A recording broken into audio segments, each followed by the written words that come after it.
L'interview matinale, première partie. Ce matin, pour cette nouvelle année, j'accueille Marine Hurtaud. Bonjour Marine. Bonjour. Marine, tu arrives de Agrialim. J'arrive du pôle territorial du Cœur entre deux mers Voilà, c'est sur ça. l'espace Agrialim, tout à Sur fait. l'espace Agrialim. Oui, Et tu viens parce que va démarrer bientôt. Ça arrive là. Ouh là ça là. arrive très On très vite. peut toujours s'inscrire d'ailleurs. Oui, Un défi. le défi, oui, le défi de l'année. Le défi 2025. Mhm. Et ce défi, en quoi consiste-t-il? C'est un défi autour de l'alimentation. Et oui, ça c'est un défi du quotidien pour tout le monde. Et oui, à partir du 31 janvier, nous lançons du coup le défi alimentation positive. C'est-à-dire, il faut manger plus encore? Ah, encore plus, non. Ce qu'il faut surtout, c'est manger mieux et sans dépenser plus. C'est possible ça. Et oui, c'est possible, et c'est notre 4e édition pour le prouver. Donc là, l'idée, c'est qu'on va recruter environ 40 familles, 40 foyers du territoire de la communauté de communes rurales de l'Entre-deux-Mers, Ouais. et nous allons du coup les inviter à essayer de relever ce défi de manger mieux, donc plus bio, plus local, en gaspillant moins, mais attention, en maîtrisant leur budget alimentaire. Alors, c'est parce que oui, c'est la 4e édition, c'est ça là qui commence. Tout à fait. Donc, tu as un petit peu une vision de ce qui s'est passé sur les 3 premières éditions. Cette édition-là, elle se centre vraiment autour de la rurale, en fait, de la CDC de la rurale, donc tout ce territoire-là. Oui, Targon, Sauveterre, Blasimont, Gornac, jusqu'à Taïkava. Taïkava? Mhm. Oh. Non, j'ai l'impression d'être à Tahiti à un moment. Pareil, mais avec des vaches laitières très très bonnes. Et justement, l'idée c'est ça, c'est que c'est vrai qu'on se dit, mais attends, c'est-à-dire que madame, je vous arrête 2 minutes. Vous souhaitez que je mange mieux et bio, mais combien ça va me coûter tout ça? Et ça va me coûter une fortune, cette histoire. C'est exactement ce qu'on veut essayer de montrer, que finalement, par quelques astuces du quotidien, manger plus bio, plus local, mais non, en fait, ça revient limite moins cher. Et d'ailleurs, dans les éditions précédentes, les personnes et les équipes qui ont participé ont presque doublé leur consommation de produits bio et locaux, et pourtant, ils ont diminué de quelques centimes, des fois 10 centimes, leur budget par personne au niveau de leur alimentation. Et j'entendais même, tu me disais que il y a une année où ça s'est passé pendant le gros pic d'inflation qu'il y a Oui. eu, l'inflation était à 14%. Oui. Et eux, alors qu'ils ont quasiment tout converti en bio et en local, Ils ont augmenté à peu près de 10% seulement. donc ils ont réussi à lutter contre l'inflation. Exactement. Ce Oui. qui est quand même extraordinaire. Et oui, c'est extraordinaire, mais finalement, c'est aussi possible. Et c'est accessible à tous. Comment est né ce projet, en fait, de cette idée de dire, tiens, Alors, les défis alimentation positive, c'est quelque chose qui existe un petit peu partout en France. C'était issu des défis à énergie positive, d'essayer de chauffer moins, etc., de faire des économies sur le chauffage. Et bien là, c'est la même chose, mais version alimentation. Donc, ça veut dire gaspiller moins, ça veut dire peut-être recuisiner, ça veut dire... Enfin, il y a plein d'astuces du quotidien pour diminuer un petit peu le coût de l'alimentation. Généralement, quand on y passe du temps, et quand on recentralise un petit peu l'alimentation, eh bien ça coûte bien moins cher. Parce que finalement, un produit tout fait qu'on va acheter va coûter un petit peu plus cher que si on l'avait fait nous-mêmes. Et donc, forcément, quand on convertit un petit peu son temps, eh bien on gagne des précieux centimes à chaque fois et finalement, on peut vraiment beaucoup économiser à la fin. et c'est justement aussi le truc de mettre un pied dans cette notion et de se dire, ben, le temps, c'est de l'argent, en fait. On le connaît tous, cette maxime, on la connaît tous.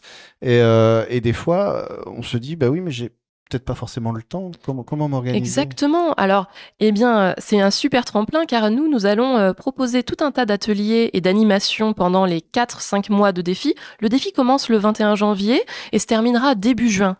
Et pendant toute cette période, l'idée, c'est qu'on apporte des astuces du quotidien. Alors, on va avoir des ateliers, justement, comment je m'organise dans ma semaine pour pas que ça me prenne un temps de malade. On va aussi avoir des ateliers, comment je jardine alors que je suis un petit peu feignant et que j'ai pas non plus envie d'y passer toute ma journée. Comment je fais pour cuisiner pour toute la semaine, comment je peux peut-être... Oh, j'ai vu qu'on pouvait faire des menus végétariens, parce qu'en plus ça coûterait moins cher, mais c'est pas bon. Mais si, finalement, en fait, donc on va déguster plein de produits, et on va se rendre compte qu'on peut se faire plaisir, dépenser moins, et s'amuser aussi, parce que l'alimentation, c'est bon, mais aussi c'est fun, et c'est sympa aussi de cuisiner avec des enfants, c'est plutôt sympathique aussi. Et alors, j'ai envie qu'on parle un peu des ateliers et de ce que tu as pu voir, peut-être dans la deuxième partie. Mais là, j'avais une question qui m'a échappé. Il y a eu une porte qui s'est ouverte et je me suis dit, mince, mon esprit est parti avec, je pense. Ce que je propose, c'est qu'on va faire une petite pause et je vais aller boire un café, me réveiller un peu et on parlera de ça parce que tu me parlais notamment de certains profils qui peuvent s'inscrire et c'est la dernière chose qu'on évoquera parce que l'idée c'est d'être en famille, mais la famille ça peut être quel profil en fait? Alors, nous acceptons tout type de foyer finalement. Donc, ça va être une personne seule, un couple plus âgé, un couple plus jeune, une famille avec des enfants, un, deux, trois, quatre, enfin, autant d'enfants que vous voulez. Ou alors, ça peut être des colocataires. En gros, ce qu'on cherche à avoir, ce sont des personnes qui vont juste faire à manger des fois parce qu'ils vont rentrer chez eux le soir. Qu'est-ce qu'ils vont faire à manger? Et pour avoir la réponse, rendez-vous dans la deuxième partie. Des coordonnées quand même pour ceux qui auraient envie de s'inscrire. Alors, vous pouvez certainement retrouver toutes les informations sur le site de votre communauté de communes de la rurale de l'Entre-deux-Mers, sur le site du pôle territorial Cœur Entre-deux-Mers. Et sinon, du coup, si vous voulez un petit peu avoir le lien directement, c'est cœurentredemers.com/défi-alimentation.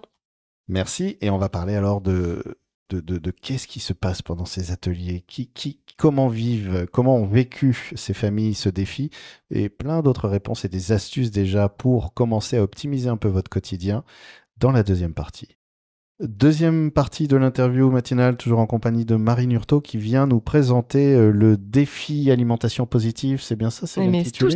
Tout à fait, le défi alimentation positive. Manger mieux sans dépenser plus, c'est possible.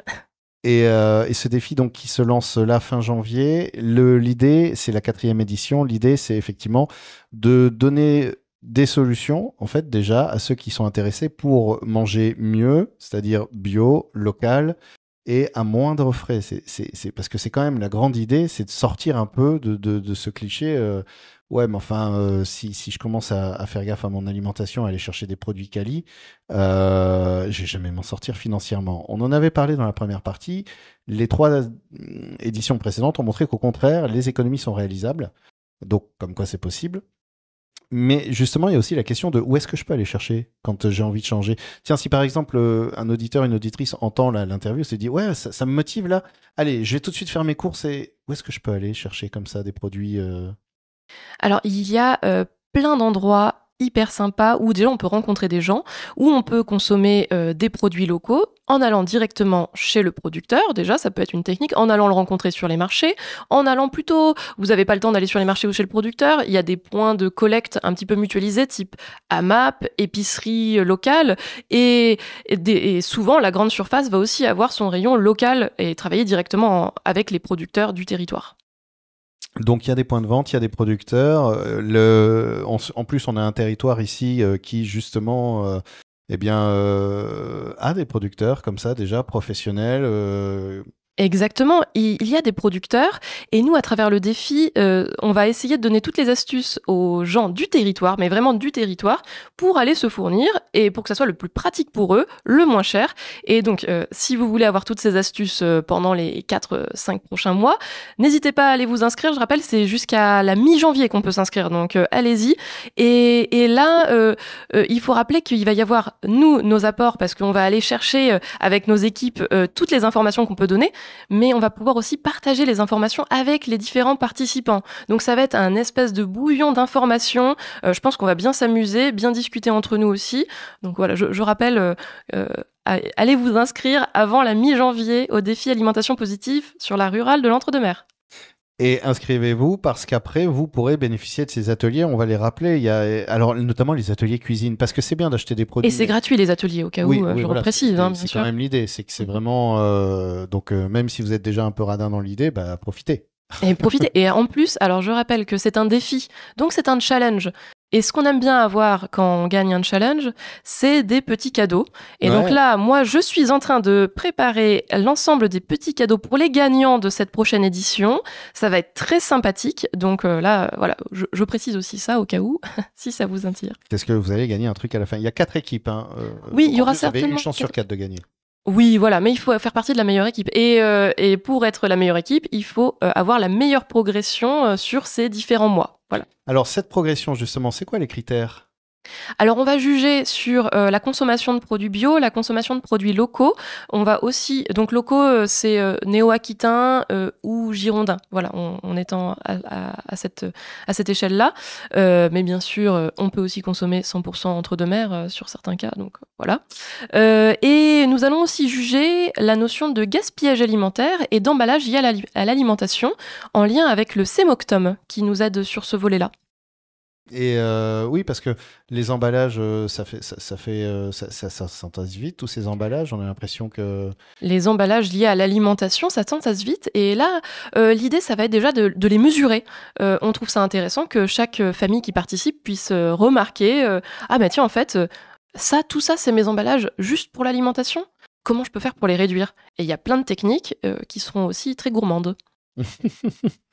Et comment ça se passe du coup? C'est au début, tout le monde mesure sa poubelle et... Exactement. Pendant 2 semaines, on va demander aux gens d'être un peu assidus, de jouer le jeu. Ça va être la petite période un petit peu où il va falloir faire attention à ce qu'on mange et bien le noter, mesurer sa poubelle au début et à la fin. Et comme ça, ça va nous donner des vrais chiffres pour montrer l'évolution de la consommation et repérer le gagnant du défi alimentation positive 2025. Pareil, on prend ses tickets de caisse en photo. Voilà, c'est ça.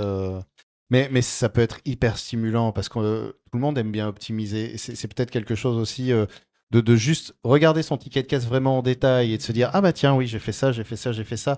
Et la satisfaction quand à la fin du défi, on voit qu'on a optimisé le truc, en fait, et tout l'argent qu'on gagne. Mais totalement. Je revois un peu les visages éclairés quand on a montré les résultats aux différents participants les années précédentes. Tout le monde était stupéfait de voir l'augmentation énorme de produits bio et locaux. Et pourtant, une diminution de budget, c'était assez merveilleux. Et il faut noter aussi que les enfants, c'est les plus précautionneux là-dessus. Ils veulent gagner le défi. Ils veulent. Ils ont la compète dans le sang. Ils sont là pour gagner et ils tirent vraiment les parents vers le haut. C'est très rigolo de les voir être des bons compétiteurs comme ça. Marine, je te remercie. Mais merci beaucoup. Et je rappelle donc qu'on peut, dès maintenant, là, on peut s'inscrire. Il reste encore de la place. Pour s'inscrire, c'est sur le site donc, du pôle territorial ou sur le site de la rurale? Tout à fait. Marquez bien défi alimentation positive et vous aurez toutes les informations. Merci beaucoup. Merci.